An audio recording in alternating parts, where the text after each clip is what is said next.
Intercom Nordeste Entrevista. Uma produção do curso de jornalismo da UFC em parceria com a Universitária FM 107,9.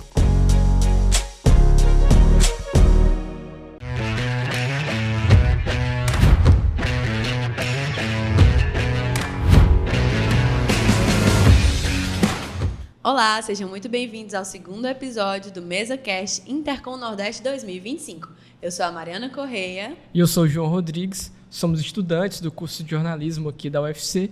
E esse MesaCast ele é uma produção da Rádio Universitária FM 107,9, da qual somos bolsistas. Galera, no primeiro episódio a gente convidou a professora Helena Martins, da UFC, a professora Samária Andrade, da Universidade Estadual de Piauí, e o professor César Bolânio, da Universidade Federal de Sergipe. A gente discutiu aqui na mesa sobre o tema que eles pesquisam, e eles são bem craques sobre, que é as mudanças do mercado, as mudanças econômicas e tecnológicas na área da comunicação. E a programação do Intercom esse ano está bem extensa. O Intercom Nordeste 2025 ele conta com os grupos de trabalho, né, os GTs, e, para além disso, a gente vai ter também as oficinas e o tão esperado prêmio Expocom. E, Mari, você pode lembrar só para o público a quantidade de inscritos de congressistas esse ano no Intercom? Galera, é muita gente. São 1.527 congressistas. Vocês têm noção que é muita gente circulando aqui no campus do PC? E, bem, como o João comentou, hoje a gente vai falar mais sobre os GTs, né, que são os grupos de trabalho.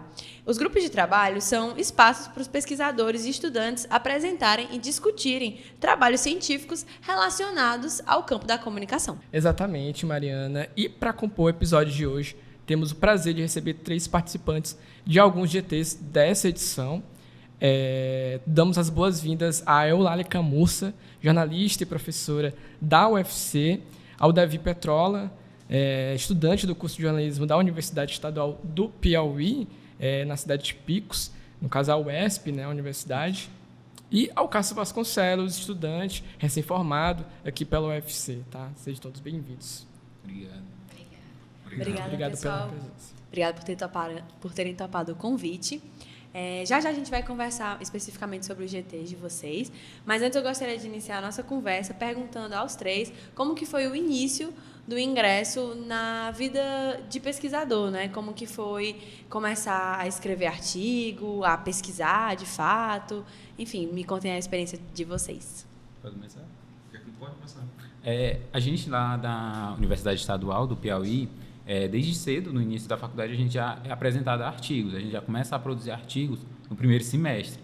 Então, é algo que a gente vai trabalhando no decorrer do curso. Os professores incentivam muito a gente a escrever, publicar. E esse foi nesse. Teve 2 professoras, foram precursoras importantes, e elas começaram a instigar a gente para escrever logo e tudo. É muito aberto também lá na nossa universidade sobre isso, e a gente, na verdade, criou uma corrente entre os alunos, e cada um foi se ajudando para construir os artigos. Bem, antes de iniciar no jornalismo, eu tive uma passagem pelo curso de letras, né? E lá foi onde eu me introduzi na pesquisa, né? Eu fui bolsista e pesquisei literatura e infância, pesquisei também semiótica. Então, estudando linguística e literatura, eu fui me iniciando na pesquisa. E no jornalismo não foi diferente. Logo no primeiro semestre, os professores já incentivavam a gente a desenvolver essa habilidade acadêmica, que é realmente um processo, né? E é contínuo também. Então, no jornalismo, eu fui trazendo um pouco dessa bagagem que eu tinha da letras e pesquisando coisas relacionadas, principalmente a relação entre narrativa e o imaginário, como as histórias conseguem construir o nosso imaginário, né? Eu comecei no jornalismo, estudei jornalismo, depois eu estudei direito, fiz o mestrado e o doutorado em direito. Sempre tentando dialogar as 2 áreas, assim, que saberes eu tinha, que eu poderia dialogar, que poderia contribuir para o pensamento científico. E, de fato, hoje, estar aqui no Intercom, para mim, é muito significativo com as alunas, porque o meu processo de entrega científica me fez professora, e hoje é o momento em que eu vou apresentar o trabalho com 2 alunas que fazem parte do programa de iniciação à docência da universidade e são bolsistas CNPq. Então, é bonito ouvir os relatos, porque perceber que é algo que pode acontecer depois com vocês, né? Que foi o que aconteceu comigo. A gente inicia nesse caminho e acaba abrindo outras trilhas para outros pesquisadores. Que bonito, né? Seguindo com a Eulália, você tinha falado agora sobre os bolsistas, né? Você orienta estudantes bolsistas do Programa Institucional de Bolsas de Iniciação Científica, o PIBIC, né? Mantido pelo CNPq. Esses seus bolsistas estão apresentando artigos científicos nos GTs, né, dessa edição do Intercom. E queria que você falasse um pouco sobre se você identifica alguma diferença dentro da inserção desses estudantes, dentro da pesquisa acadêmica, se para a sua época, como quando você era estudante, era diferente para o que é hoje.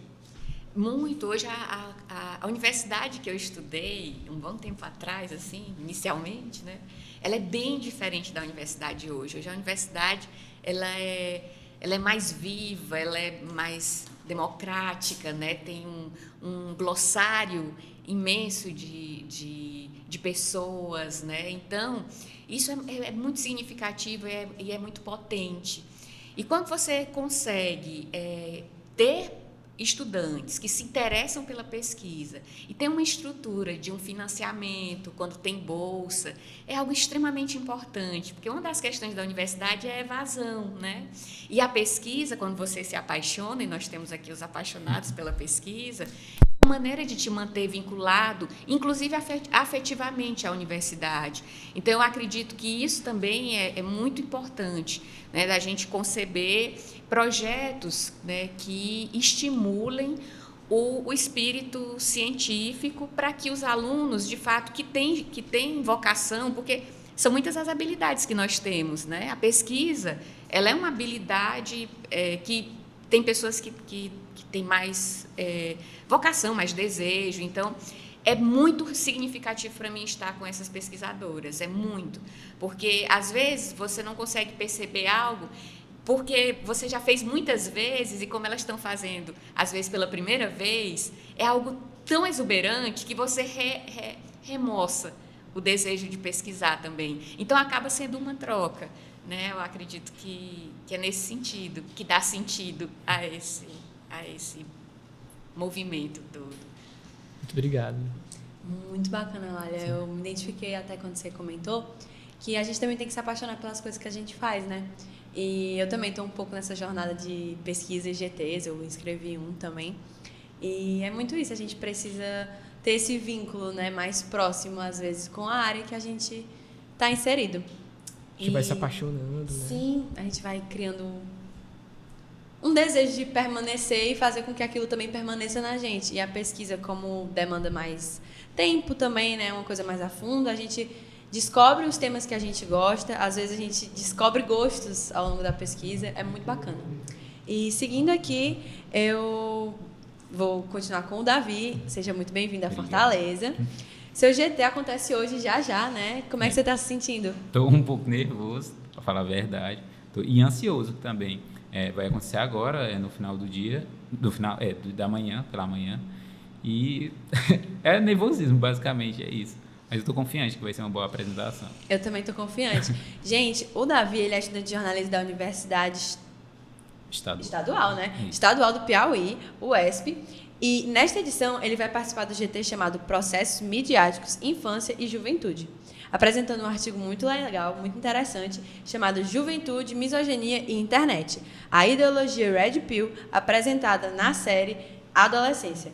De que modo você está se sentindo por participar desse GT aqui, né? E como que foi esse processo de vir pra cá e tipo, tá, eu tô nervoso, mas eu vou dar meu melhor, eu tô com um bom tema, né? Como que vai ser, assim? Na verdade, apesar do nervosismo, né, é um tema muito bom, que eu já trabalho há muito tempo, que eu já venho estudando, e quando surgiu a série, foi lançada e tudo, eu vi a oportunidade, também vi o Intercom, e eu disse, vou apresentar um artigo sobre isso, é um tema que eu vejo muito importante. Eu tenho alguns sobrinhos e eu fico muito preocupado com o que eles consomem, principalmente porque eu tenho uma sobrinha menina, e eu fico muito preocupado de como é que vai ser a adolescência dela. Ela está entrando agora na adolescência e como é que vai ser. E recentemente eu também, minha irmã teve um menino e são dois extremos assim que a gente tem que ficar muito, prestar muita atenção, se importar muito. Então eu vi, vai ser um artigo importante, acho que muita gente deve saber. Então vou escrever sobre isso, vou apresentar sobre isso para que o pessoal fique informado, apesar de que está muito na alta recentemente, mas tem muita gente que ainda não sabe o que é, muita gente não presta muita atenção. Então, acho que é um tema bem sucinto. Tem um valor social muito grande nessa Isso, pesquisa. Gente, agora seguindo com o Cássio, né, a gente já falou anteriormente que ele é recém-formado aqui pela UFC, e nessa edição ele participa do GT Jogos, Comunicação e seus Diálogos, com o artigo Interfaces entre formalismo e teoria crítica nos jogos eletrônicos, uma aplicação em The Last of Us. Cássio, como é que foi a sua trajetória sendo bolsista e qual o passo a passo que você teve até chegar aqui no Intercom? Esse artigo eu escrevi ele um pouco depois de eu me formar, então ele é meio que meu primeiro artigo como graduado, né? Eu escrevi ele no intervalo do almoço no trabalho. Eu aproveitava 1h30 que eu tinha disponível e ia tentando manter a chama da pesquisa acesa, né? Porque era uma preocupação minha. Poxa, agora eu me formei. Como é que eu vou fazer para manter viva essa atividade que eu gosto tanto de desenvolver, que a universidade me deu a oportunidade de desenvolvê-la, né?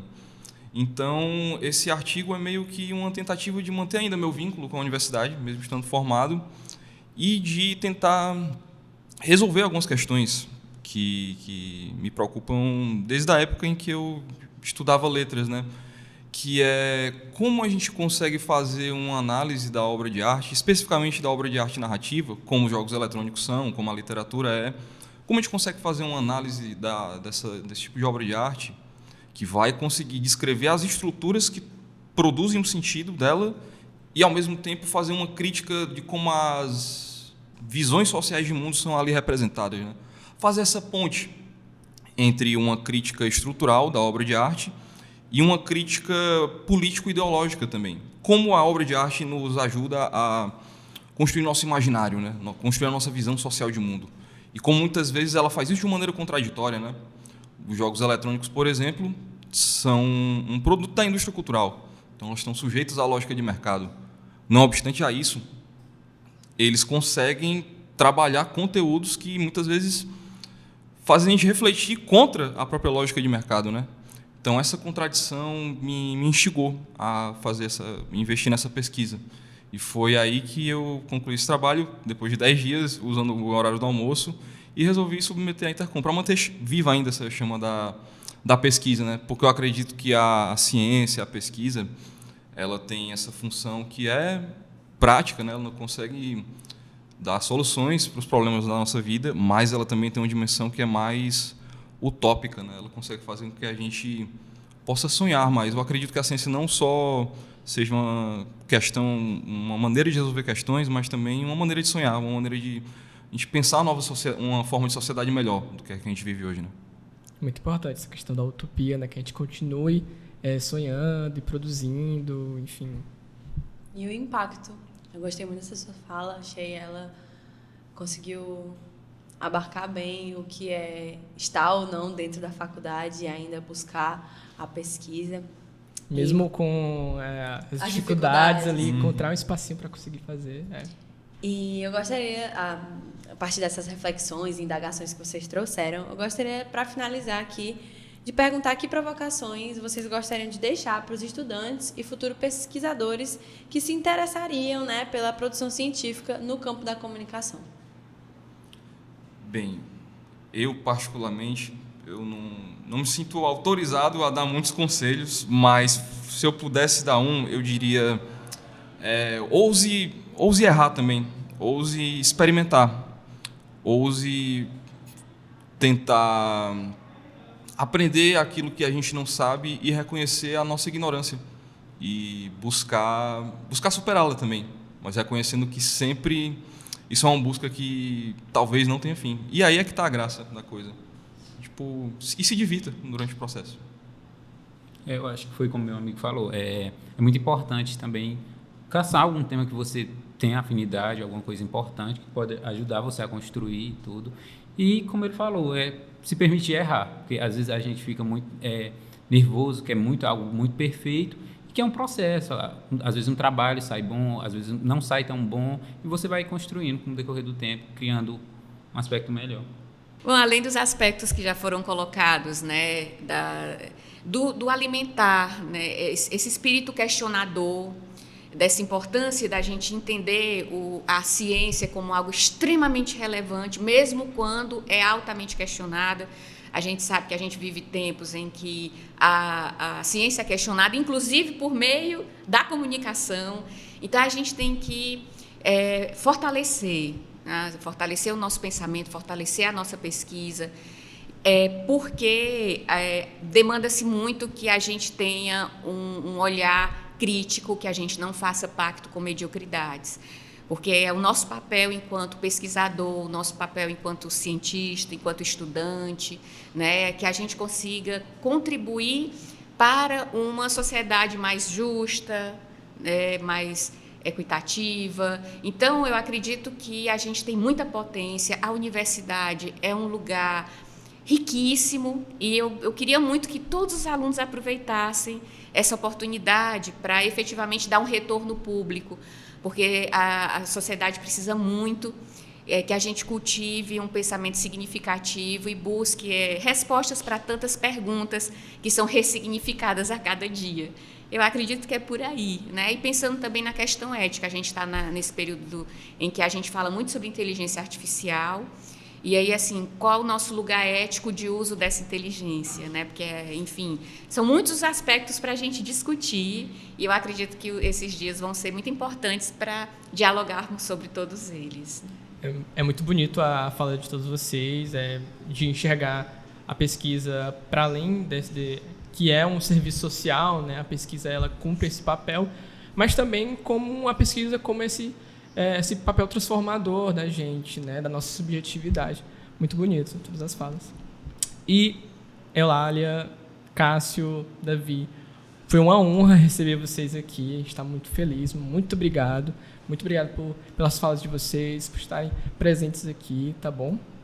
E é isso, pessoal. Muito obrigada. E para você, ouvinte, lembrando que amanhã é o último dia do Intercom Nordeste 2025. A gente tem programação de manhã, de tarde e de noite. E amanhã, quinta-feira, a gente volta com o terceiro e último episódio desse MesaCast. Iremos fazer um apanhado geral de como foi esses dias aqui de congresso, destacando as atividades principais e, claro, atentos ao Prêmio Spocon. Muito obrigado a você, que é ouvinte, que está nos ouvindo, que está assistindo. E é isso, pessoal. Fiquem interconectados e até amanhã.